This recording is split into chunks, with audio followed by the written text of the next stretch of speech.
माथे पर गौ हत्या का जो पाप लग चुका है उसको हटाएं।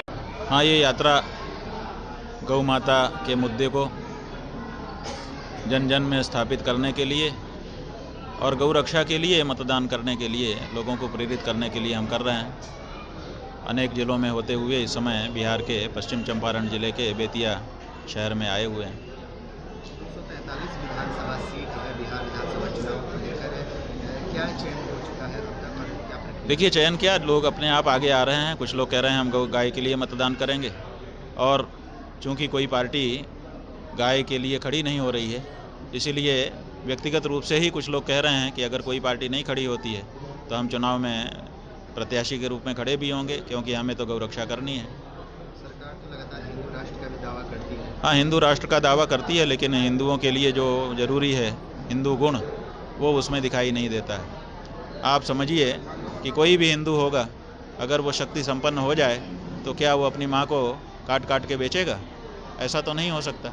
लेकिन इस सरकार ने ये दुर्लभ उदाहरण पूरे विश्व के सामने रख दिया है कि हमारे पास ताकत भी है और अपने आप को हम हिंदू भी कह रहे हैं, फिर भी गौ हत्या करके गौ मांस का निर्यात कर रहे हैं। तो ये जो कार्य है, इससे पता चलता है कि ये सरकार कहती कुछ है और करती कुछ है। चुनावी साल है, वाद विवाद का दौर है। इस बीच उत्तर प्रदेश में जो I love Mohammad, I love Mahakal का भी विवाद शुरू हुआ, हिंसा हुई। क्या लगता है, चुनाव को लेकर हो रहा है या फिर साजिश? ये असली मुद्दों से जनता का ध्यान भटकाने के लिए। I love Mohammad, I love Mahadev, बताइए, महादेव पूजा का विषय है कि लव का विषय है? ये महादेव की अवमानना है, मोहम्मद की हमको नहीं पता है, मोहम्मद वाले जाने।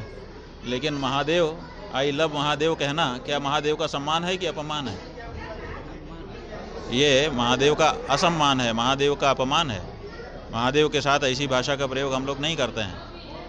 भारत पाकिस्तान के बीच जो स्थिति है, इस बीच क्रिकेट मैच भी हुआ एशिया का पूरा। अब देखिए ना, देखिए पूरा देश जो है अभी दुख में पड़ा हुआ है, और आप जो है जिसका नाम ले रहे थे कि यही शत्रु है, इसी ने ये सब किया है, उसी के साथ क्रिकेट खेल रहे हैं। क्या कहा जाए, भारत की सरकार भारत के लोगों की भावना के साथ कहाँ खड़ी हो पा रही है? लगातार चुनाव होता है तो सत्ताधारी और विपक्ष विवाद करते हैं। विपक्ष एक बार फिर चुनाव में नेपाल में हिंसा में जो जेनजी, जो युवा पीढ़ी को फिर लाने की बात कर रहे हैं, नेपाल जैसी दूसरा भारत की करने की बात कर रहे हैं। देखिए, नेपाल हो चाहे भारत हो, हिंसा के जरिए अपने लक्ष्यों को प्राप्त करना सभ्य समाज में अस्वीकार्य है। जो सभ्य समाज है वहाँ पर हिंसा के जरिए अपने लक्ष्यों को प्राप्त नहीं किया जा सकता है। हम एक ऐसा लोकतंत्र देख रहे हैं जिसमें संसद भवन को ही फूंक दिया जाता है। अगर ऐसे सत्ता प्राप्त होगी तो वो सत्ता भी फिर इसी तरह की हिंसा के माध्यम से किसी समय गिराई जा सकती है। इसलिए नेपाल में जो कुछ हुआ वो दुर्भाग्यपूर्ण है। किसी भी देश को अपनी सभ्यता को दांव पे लगा करके उसकी नकल नहीं करनी चाहिए, भारत को तो विशेष रूप से। अगर आपके पास उंगलियों में आपकी ताकत है, आप अपनी उंगली में ताकत को क्यों नहीं पहचान रहे हो? जब चुनाव आए आप क्रांति कर दो बटन दबा करके।